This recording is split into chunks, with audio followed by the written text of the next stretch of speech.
Good morning, and thank you all for being here, and thank you all for caring about this cause. It is my distinct pleasure to welcome Senator Edward Markey of Massachusetts with us today. Senator Markey has been a friend of Ploughshares Fund since he was a congressman from Massachusetts, and I rely on his being here at this gathering whenever I come, because it's one of the reasons I come back to DC to see the senator. A leader during the nuclear freeze movement and author of Nuclear Peril, The Politics of Proliferation, Senator Markey has long shared our vision for a nuclear weapons-free world. In 1986, he successfully passed an amendment to ban all underground nuclear testing. And in the 1990s, he fought to tighten controls on global trafficking in nuclear technology. Today, Senator Markey continues to be a strong advocate for common sense nuclear policy. Earlier this year, he and Congressman Liu introduced legislation that would prohibit the president from launching a nuclear first strike without congressional approval. We at Ploughshares Fund have been proud to support this timely bill, and we echo Senator Markey's remarks that if we want other countries to reduce their nuclear arsenals and restrain their nuclear war plans, the United States must take the lead. We are also gratified by Senator Markey's practical approach to reducing the threat of nuclear war. In May, he and Congressman Earl Blumenauer of Oregon introduced bicameral legislation appropriately called the SANE Act, or Smarter Approach to Nuclear Expenditures. We love our acronyms in this field. That would cut $100 billion from our bloated nuclear weapons budget. Advocating for these issues is no small feat, especially when we are faced with new challenges on the Korean Peninsula. But Senator Markey has demonstrated a fierce resilience to actions that would bring us closer to war. Please join me in welcoming Senator Edward Markey. Thank you.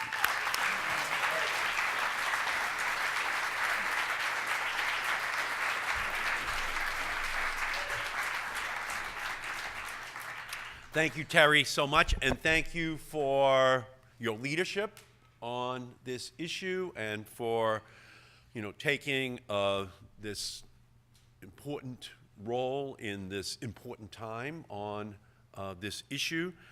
Thank you to Joe Cirincione. If you have only one call to make in this city on these issues, you better be calling Joe, because every other call is not going to get you as much information or as much direction as it will when you call Joe. And I also want to say that I am, that deserves applause, okay? And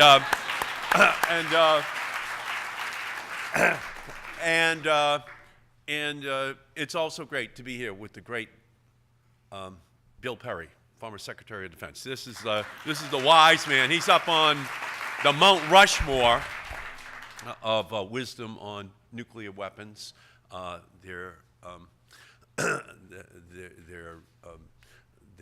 ultimately unusability. But we need him because he actually is the voice of authority on these issues that gains the respect of the entire community. My partner in our legislation, Representative Ted Liu, is here as well. And Ted and I introduced the legislation. Ted, where are you? Yeah, right over here, the great Ted Liu over here. We introduced our legislation back last September with Joe Cirincione, gathering all of the arms control groups in Washington together so that we could launch this effort, and it has just grown and grown as each month goes by. And Dianne Feinstein.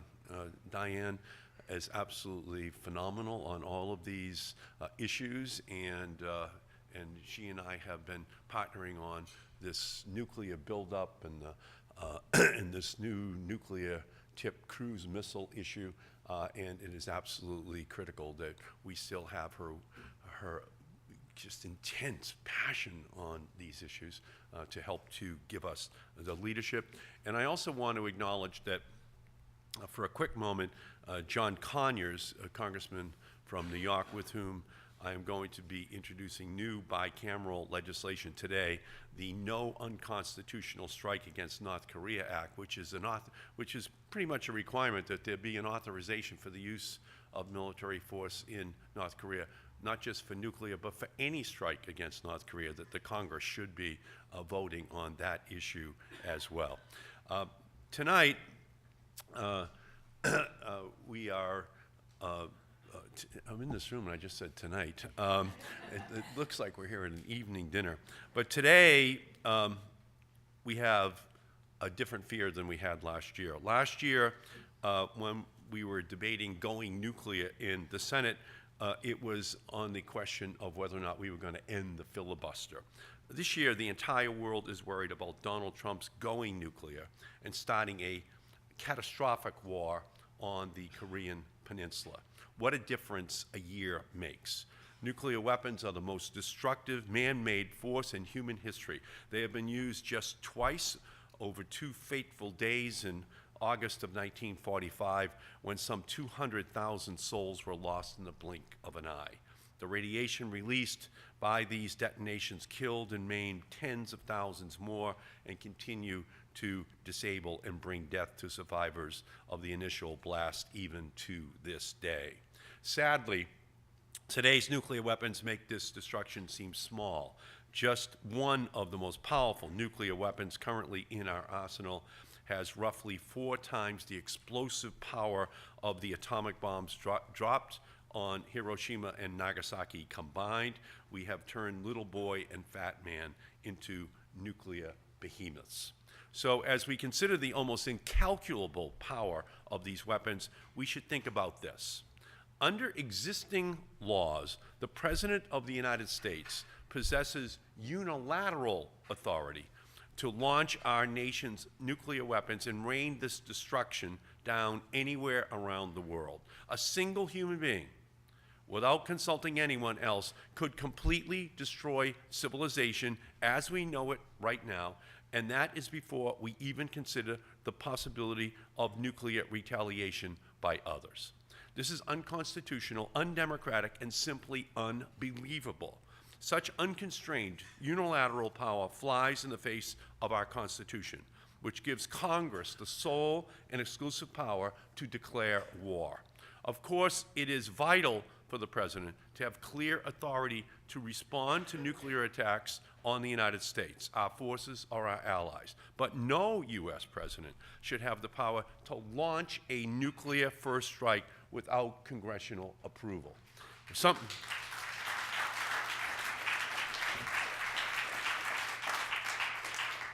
Some critics will say that restricting so-called first use weakens American deterrence, and that simply is not the case.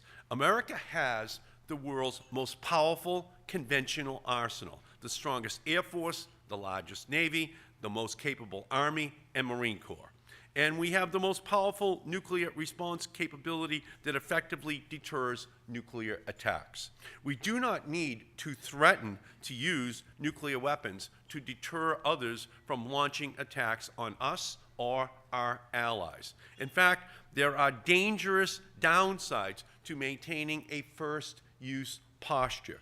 If we lead potential enemies to believe that we may, quote, go nuclear in response to a conventional attack, or even if they attack, even before any attack takes place at all, then we create the very pressure that encourages them to build nuclear arsenals and keep them on high alert. This increases the risk that we would have an inadvertent nuclear war, a prospect that is simply unacceptable. Nuclear weapons are meant for deterrence, not war fighting. As President Reagan said, a nuclear war cannot be won and must never be fought. And that is why I have introduced legislation during the last Congress with Congressman Ted Lieu to put an appropriate check on the American president's unilateral authority to launch a nuclear first strike. And our partnership has now led over this past year to more and more members of the House and Senate signing on, and more awareness across the country of what this danger actually is, that Donald Trump could, in fact, begin a nuclear war, even if we have not been attacked with nuclear weapons. And I want to be clear with the critics who say that this bill will limit the president's powers to defend the American people and our allies around the world. It will not. What this bill proposes will not restrict the president's authority under the Constitution to use nuclear weapons against anyone who is carrying out a nuclear attack on the United States, our territories, or our allies. If we are attacked, the president can attack back. Under Article 2 of the Constitution, the president has authority to repel sudden attacks as soon as our military and intelligence agencies inform him of such an attack. Nothing in our bill changes that. What we do propose is a common sense step to check nuclear first use by prohibiting any American president from launching a nuclear first strike unless explicitly authorized to do so by a congressional declaration of war. Unfortunately, the need to cement into law this important protection is now more important than ever. The cooler heads and strategic doctrine that once served as our last best hope against the unthinkable seems less reassuring than ever. President Donald Trump engages almost daily in inflammatory, escalatory, and downright scary rhetorical battles, often in 140 characters or less. Sadly, whether he recognizes it or not, President Trump's threats to unleash fire and fury and to totally destroy other countries at the United Nations, of all places, are reckless and dangerous. His words have energized North Korea's feeble argument that its pursuit of nuclear weapons and the means to deliver them are necessary for their self-defense. And by casting doubt on the comprehensive plan of action, the Iranian nuclear agreement, President Trump has threatened to irreparably damage American credibility and give Iran free license to pursue its own nuclear ambitions.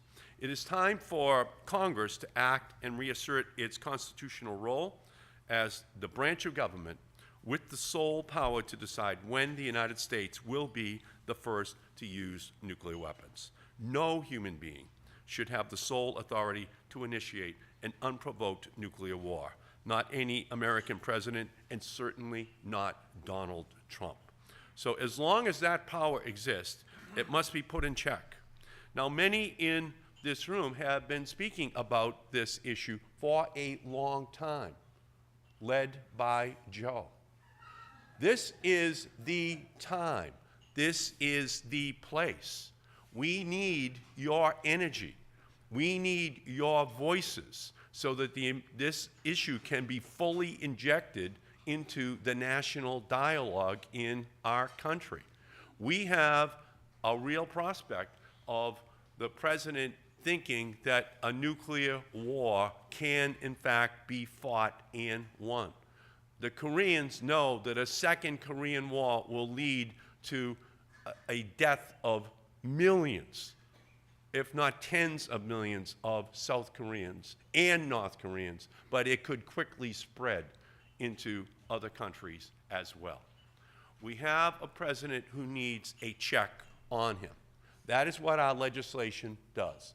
That is why we need more co-sponsors. That is why we need the profile of this issue to be raised. That is why we need you at this time. Back in the early 1980s, millions of people rose up on the nuclear freeze. That, in fact, telescoped the time frame that we accomplish the three things we have to do. One, political education, so the public understands the issue. Two, political activation, so more and more people get involved in the issue. And three, political implementation, where we're able to insert the protection against a runaway nuclear arms race that can result in a nuclear war actually occurring on our planet. So that's why you're needed more than ever. This is the time and this is the place. So we thank you so much for everything which you're doing on this issue, and we thank you more for everything you are going to do on this issue. It is absolutely like water on the desert for Ted and I and Diane to see you here, okay? This is the beginning of an incredible debate that we need to have in this country. We thank you all for everything that you do. Thank you so much.